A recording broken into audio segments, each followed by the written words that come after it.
todo esto para hablar de las herramientas genéticas que nos permiten estudiar el sistema nervioso. Entonces, hay un sinfín de herramientas genéticas hoy por hoy diseñadas para el estudio del sistema nervioso y es maravilloso lo que uno puede hacer. La biología molecular aplicada a la neurociencia está permitiendo un avance impresionante de lo que se sabe hoy del sistema nervioso, aunque siguen abiertas un montón de preguntas, dado que tiene que ver con la complejidad del sistema, ¿no? Pero básicamente podemos dividir las herramientas genéticas en dos grandes grupos. Las herramientas que nos permiten simplemente observar al sistema nervioso, y eso significarían herramientas que nos permiten ver la anatomía, o sea, qué tipo de neurona es, con quién está conectada, o herramientas, por ejemplo, que nos permiten ver cuándo la neurona está activa, ¿sí? Entonces hay maneras de ver hoy por hoy señales de calcio que nos indican potenciales de acción, y eso implica que la neurona estuvo activa, o electrofisiología, y que también nos dice cuándo está activa la neurona. Estas herramientas nos permiten entender la correlación entre la actividad de una neurona y el comportamiento animal. Nos pueden decir, por ejemplo, nos puede dar una idea de qué función cumplen esas neuronas, aunque la anatomía es lo mismo, ¿no? Y aunque básicamente esa información es una correlación, ¿sí? Uno simplemente puede decir, bueno, esto se correlaciona con esto, o sea, la neurona está activa cuando la persona se mueve, entonces muy probablemente está relacionada con el movimiento, por ejemplo. Pero uno quiere a veces ir un poco más lejos y ver también de perturbar el sistema. Si yo estoy segura, si quiero estar segura de que esas neuronas participan en el movimiento, ¿qué pasa si yo las saco del circuito? ¿Qué pasa con el movimiento? Entonces, para eso se usan otro grupo de neuronas, que son neuronas que nos permiten, por ejemplo, matar neuronas selectivamente. Eso es una modificación crónica, o podemos tener mutaciones en genes para ver cómo funciona ese gen.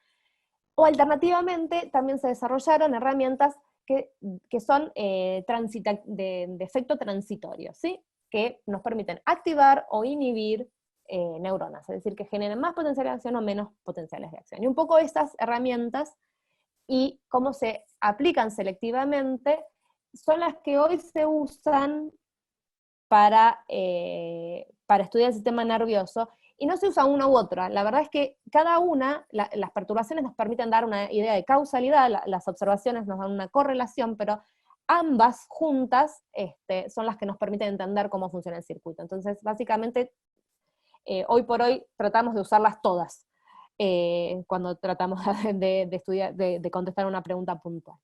Entonces, les voy a empezar con lo más básico, que es una herramienta anatómica, y vamos a ir viendo a partir de esa herramienta anatómica cómo uno puede ganar cada vez más grados de especificidad, y después vamos a pasar a las otras herramientas de medición de actividad neuronal y de perturbación, ¿sí? Una manera de, por ejemplo, ver una neurona es hacer que esa neurona exprese un color, tenga un color, ¿sí? Entonces, para que esa neurona tenga un color, una podría modificar esa neurona, ahora vamos a ver cómo, para que exprese un gen que codifica a una proteína que se llama proteína verde fluorescente.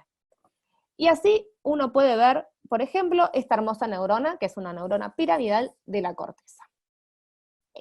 Uno puede tener una proteína verde fluorescente, una proteína roja fluorescente, y eso nos permitiría ver definir lo que decíamos antes, cuál es la morfología, cuál es la proyección. Y acá lo que les pongo es un ejemplito donde uno, por ejemplo, podría hacer que una parte de la corteza sea roja y otra parte roja y otra parte sea verde, y ver así si las proyecciones se superponen, son diferentes, y tratando de estudiar así las diferentes funciones, por ejemplo, de la corteza. Y yo les decía que estaba organizada de manera de que cada parte de la corteza cumple una función diferente. También uno puede estudiar con un poquitito más de especificidad la conectividad, porque uno con la proteína verde fluorescente o la roja fluorescente, uno ve el axón, hacia dónde se dirige, pero ese axón puede estar pasando y no necesariamente estar haciendo sinapsis con una neurona. Para ver específicamente las neuronas, uno puede usar una proteína, también GFP, pero fusionada a una proteína de localización sináptica. Entonces eso le permite a uno ver exactamente la sinapsis, y esto es lo que ven acá. Esa proteína se llama sinaptoficina, es una proteína que suele, con su nombre lo indica, estar en la sinapsis, y entonces lo que ven acá, estos puntitos amarillos, son sinapsis, que están marcadas con sinaptoficina GFP, que no se ven verde porque uno puede elegir, cuando uno saca una foto, puede elegir el color que quiera, pero en este caso se ven amarillas. Y si yo quiero ver si una neurona se conecta con otra, podría marcar la postsinapsis de otro color, en este caso rosa, y ver cuántas sinapsis hay sobre esa postsinapsis. Entonces, así, neurona a neurona, uno puede ir armando un circuito neuronal, ¿sí? Bueno, pero ¿cómo hacemos eso? La pregunta es esa, ¿no? Eso es genial, uno podría ver las neuronas, esas neuronas uno después las puede ver con microscopio de fluorescencia, es fácil de alguna manera.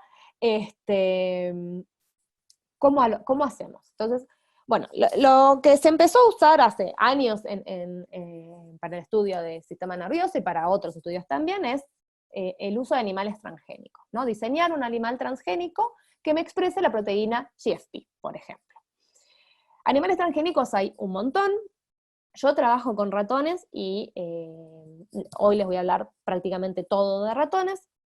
Hay ahora muchas ratas transgénicas también que se están generando, y después hay modelos animales de muchos tipos.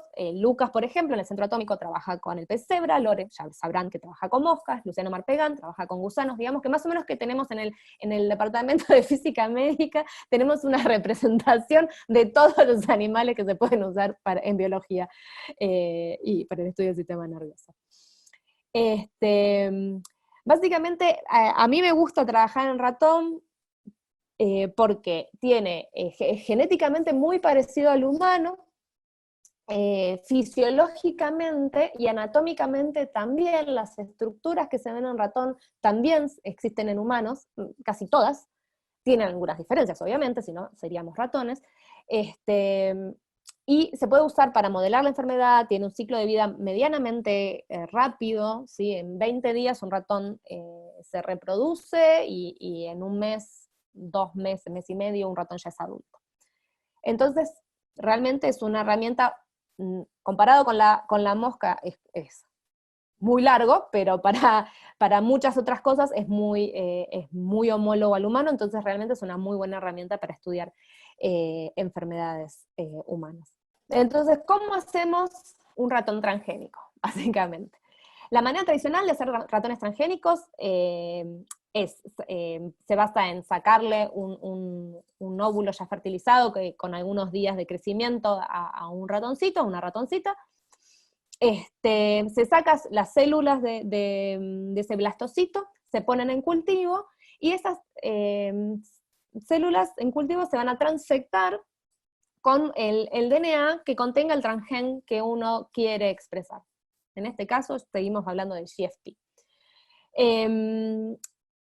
Cuando ese transgen se transfecta, bueno, el ejemplo no es de GFP, pero bueno, acá lo que les pongo es un ejemplo de lo que va a suceder adentro de la célula, digamos. Ese transgen va a estar diseñado de manera tal de tener una homología con algún gen del ratón, y por recombinación homóloga se va a insertar dentro de esa célula. Y va a expresar también una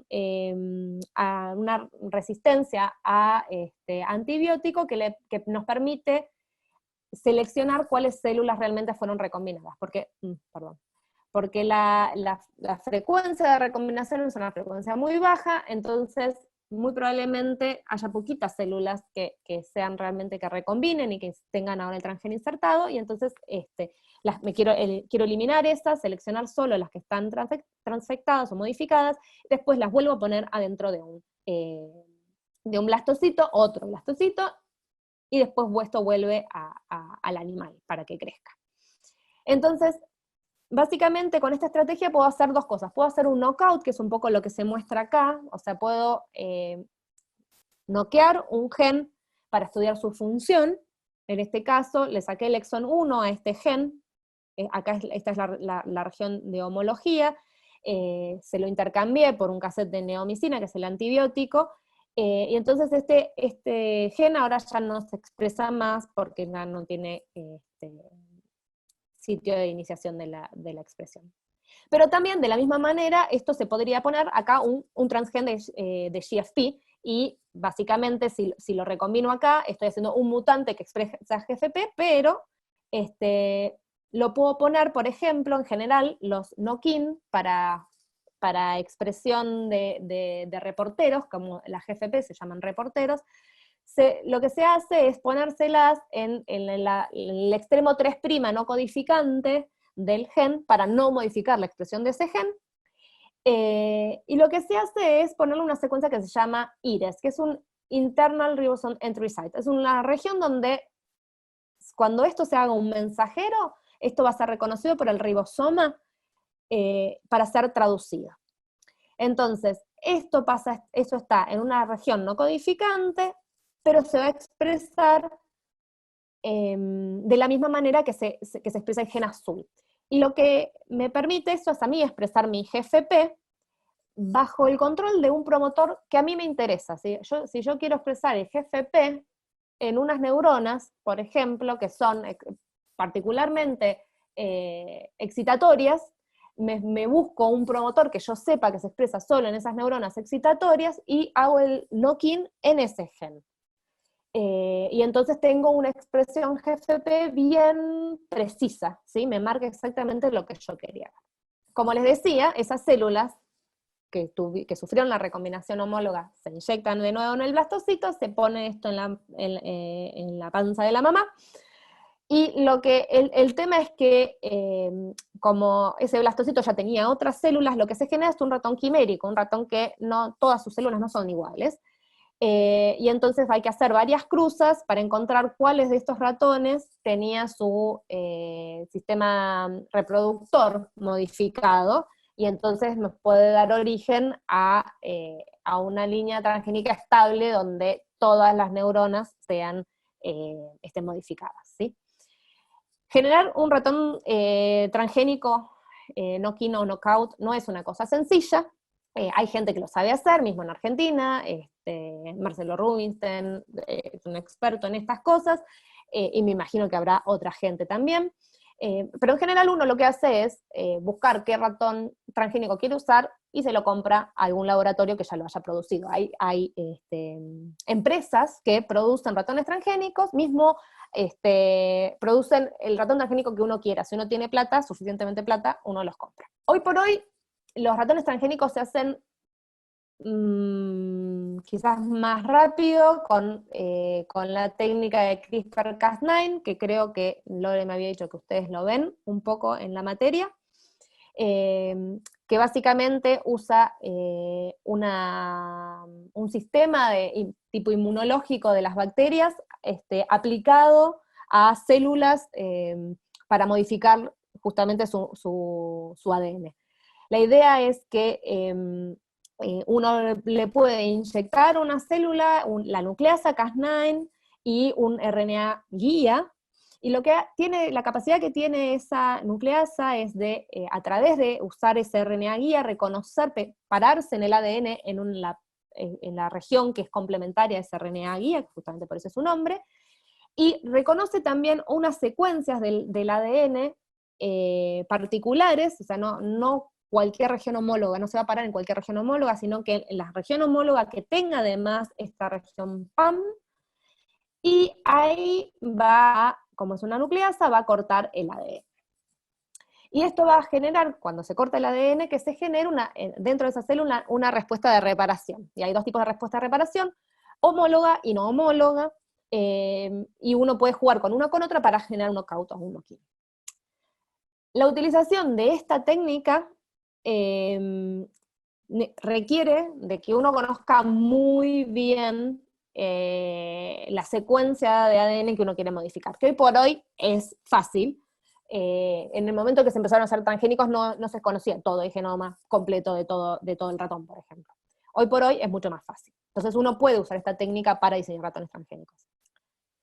Entonces la estrategia que se usa en general es, en vez de hacerla con una sola RNA guías, lo que se hace es usar 2 RNA guías de manera que uno pueda, por ejemplo, cortar entre acá y acá, y generar una deleción, o generar un knock-in entre acá y acá, sacar esta región y reemplazarla por otra. Y de esa manera se genera, justamente se puede incorporar un gen de interés, que en este caso sería GFP. Esta técnica de CRISPR-Cas9, así como que se está usando en todos los ambientes de la biología, también se está usando en el sistema nervioso, para editar también ciertas, por ejemplo, células que están afectadas por una cierta enfermedad, como por ejemplo, de vuelta, la enfermedad de Huntington. La enfermedad de Huntington, además, o sea, las neuronas, básicamente esas neuronas que les mostré que se morían, esas neuronas excretales celestes de la vía indirecta que se morían, se mueren porque las personas tienen una mutación en un gen que se conoce, es una enfermedad dominante negativa, genética, que se conoce muy bien cuál es la causa, y esa mutación implica la multiplicación de una secuencia en ese gen, el gen de la huntingtina se llama, y tiene muchas repeticiones de una partecita de ese gen. Eso hace que la proteína se acumule, y esos depósitos hacen que la neurona se muera no se entiende muy bien por qué genera excitotoxicidad, la neurona se muere. Esto sucede mucho, digamos, que a las acumulaciones proteicas generan la muerte de neuronas, y dependiendo de qué proteína es, se mueren diferentes neuronas, y eso genera básicamente diferentes fenotipos. Bueno, lo que hizo este grupo básicamente es usar esta técnica para tratar de editar, esto lo hicieron por el momento en células y en ratones, y esto se podría de alguna manera usar muy a largo plazo en humanos.